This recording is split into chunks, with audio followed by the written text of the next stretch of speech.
Nah, tiba-tiba Mas Denny itu masuk dengan bahasa-bahasa yang menurut saya seperti kompor mengadu domba. Saya gitu. Juga PSAT begitu. Jadi saya sendiri tidak ada masalah apapun dan saya pun juga sangat bangga dan sangat suka dengan perguruan PSAT, persaudaraan dimanapun berada. Ketika saya mau sholat, saya mau sholat di musola, tiba-tiba Bang Adik Kadabra kan menyerang saya, sampai akhirnya saya jatuh.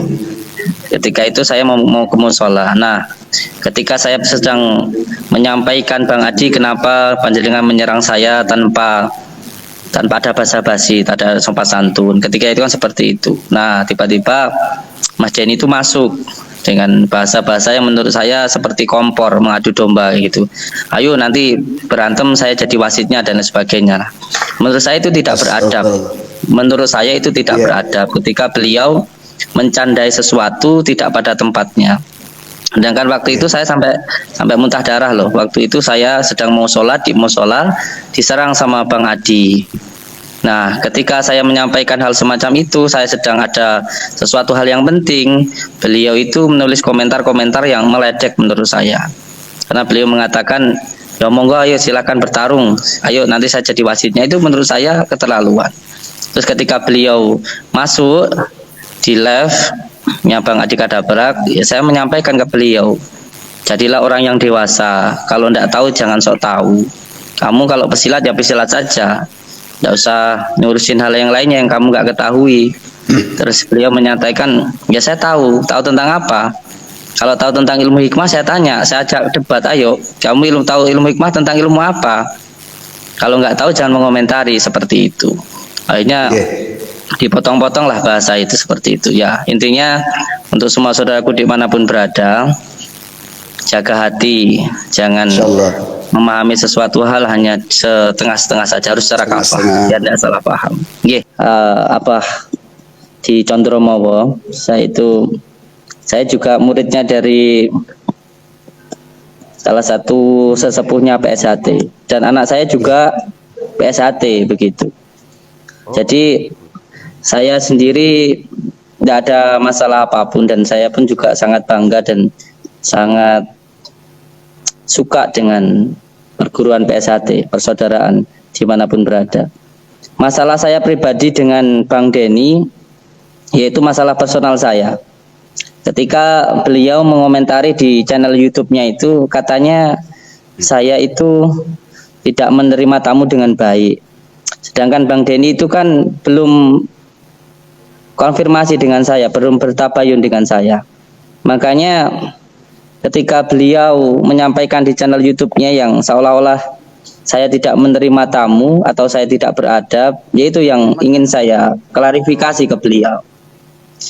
Ketika si badut merah dari Jakarta datang, itu kan saya sudah meminta santri saya untuk menjemput beliau keluar. Ada kok videonya. Tapi beliau tidak mau masuk. Malah saya yang disuruh untuk keluar. Sedangkan saya masih melayani tamu seperti ini. Masih banyak orang yang sakit minta didoakan. Akhirnya ketika saya belum bisa masuk, datanglah kepala desa. Kepala desa waktu itu datang dengan pengacara, karena pengacara itu dekat rumahnya dengan saya, nggak jauh. Saya sama sekali tidak menyuruh kepala desa dan saya pun tidak menyuruh pengacara untuk menemui si badut merah. Bahkan saya sampai mohon-mohon ke pengacara, ke Bapak kepala desa. Saya mohon-mohon, Bapak, saya mohon, saya mau ketemu dulu sama si merah ini, saya mau ngajak beliau masuk ke dalam. Saya sudah mohon-mohon, demi Allah saya mohon-mohon, tapi tidak diizinkan.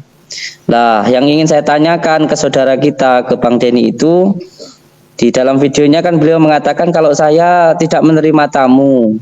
Jadi situ saya minta klarifikasinya kayak gitu, jangan berat sebelah lah gitu. Jadi harus benar-benar fair gitu. Saya sampai keluar loh dari pondok saya untuk menjemput beliau di luar.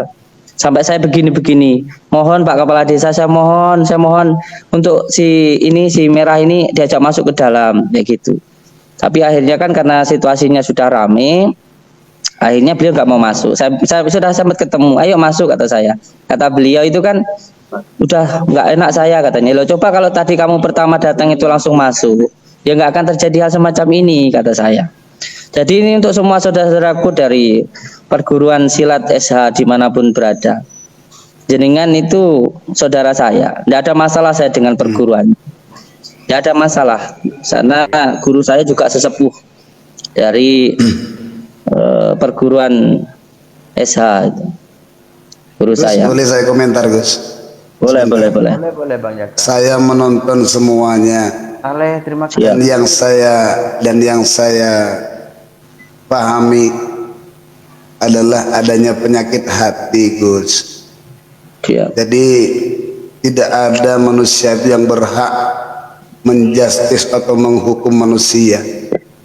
Itu saja buat saya. Tidak ada manusia yang sempurna kecuali Rasulullah Sallallahu Alaihi Wasallam.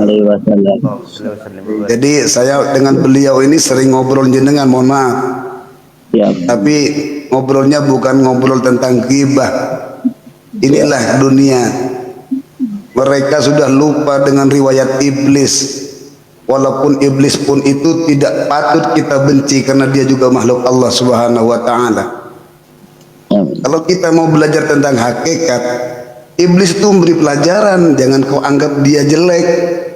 Apa sudah tahu kita nih? Udah benar tahu kalau iblis masuk neraka.